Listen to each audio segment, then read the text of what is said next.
नमस्कार, जय महाराष्ट्र मित्रांनो. ट्रेनच्या खडखडाटात अचानक टाळ्यांच्या ओळखीचा आवाज घुमला आणि ट्रान्सजेंडरचा एक समूह डब्यात आला. अनेकांनी नजरा चुकवल्या नेहमीप्रमाणे. काहींनी मोबाईलमध्ये डोळे खुपसले.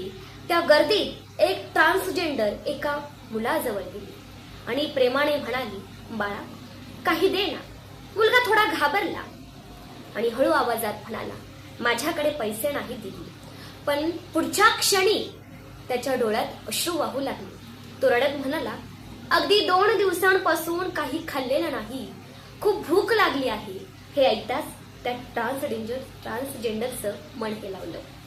क्षणाचाही विचार न करता तिने स्वतःच्या खिशातून पैसे काढले आणि मुलाच्या हातात दिले आणि ती प्रेमाने म्हणाली, जा बाळा, आधी काहीतरी खाऊन घे, उपाशी राहू नकोस.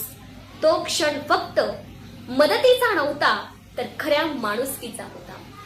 ज्यांना समाज अनेकदा दूर ठेवतो तेच कधी सर्वात मोठं मन दाखवतात. माणुसकी हाच खरा एक आहे आणि खरा धर्म आहे.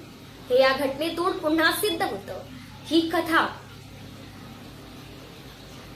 खरोखरच मनाला भिडली, म्हणूनच मी तुमच्यापर्यंत पोहोचवली. धन्यवाद. जय हिंद, जय महाराष्ट्र.